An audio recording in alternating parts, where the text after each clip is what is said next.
Hello, and welcome to the Designing with Love podcast. I am your host, Jackie Pellegrin, where my goal is to bring you information, tips, and tricks as an instructional designer. Hello, GCU students, alumni, and fellow educators.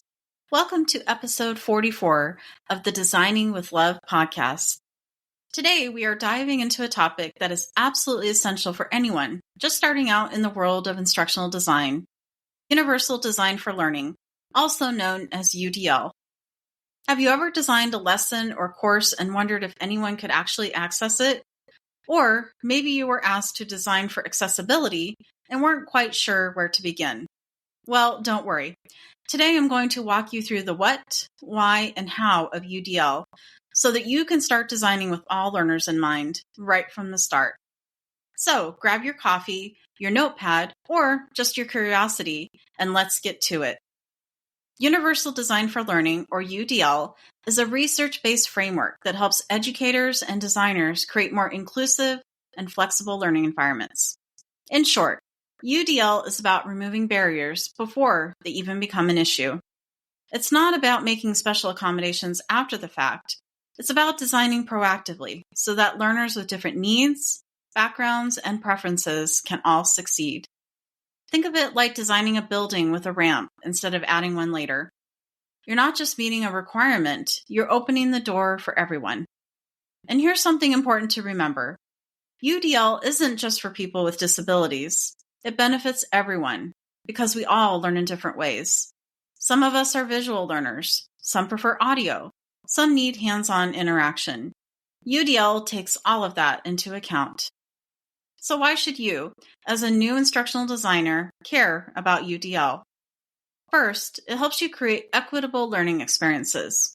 Whether you're designing a workplace training, an online course, or a classroom lesson, UDL ensures that every learner has a fair shot at success. Second, it aligns beautifully with everything we believe in as instructional designers: learner-centered design, accessibility, and meaningful engagement. Third, it actually makes your work better. When you design with flexibility and inclusivity in mind, your learning experiences become stronger, more effective, and more scalable.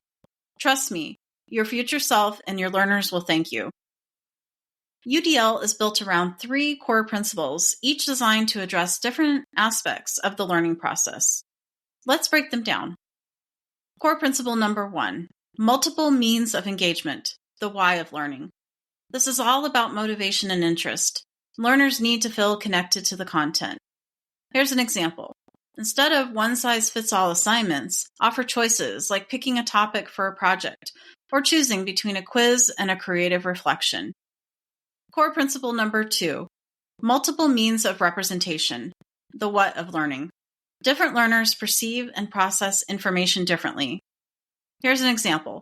Present key concepts using video, audio, text, and visuals. Also, use captions on videos, provide transcripts, and use alt text for images. Core principle number 3, multiple means of action and expression, the how of learning. Let learners show what they know in different ways. Here's an example. Maybe one learner wants to record a video presentation, while another prefers a slide deck or a written report. With UDL, all of those are valid. When you apply all 3 principles, you're creating a learning environment that's dynamic, inclusive, and deeply human.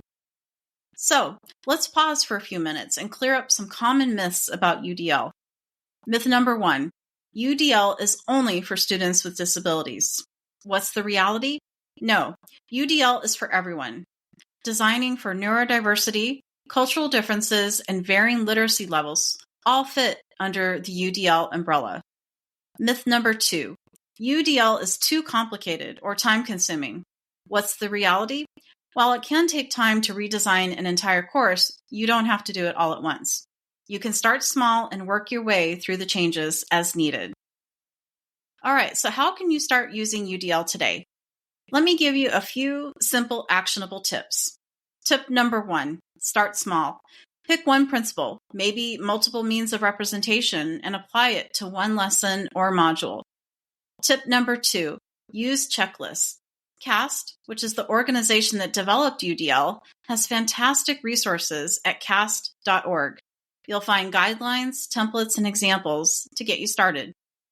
Tip number 3, work with your team. Collaborate with subject matter experts, accessibility teams, and even learners themselves. Ask for feedback on what is working and what isn't. Tip number 4, reflect and revise. UDL is a process. The more you try, the more intuitive it becomes. Great, so now that you have some practical tips that you can incorporate into your designs today, let me share a real-world example for you. Several years ago, I worked on an onboarding module for a university's admissions department.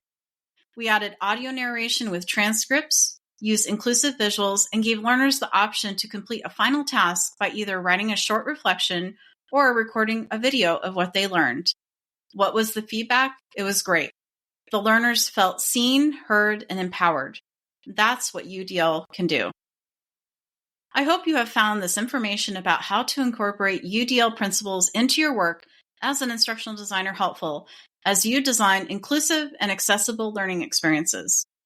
As a recap, we covered what UDL is, why it matters to instructional design, 3 core principles, practical tips you can start using UDL today, and a real-world example.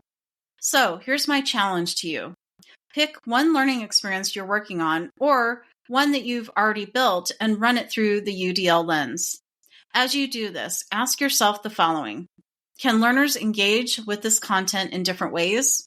Can they access it regardless of ability or preference? Can they show what they've learned in more than one way? Remember, you don't have to redesign everything overnight. Just take one step, one lesson, one principle at a time.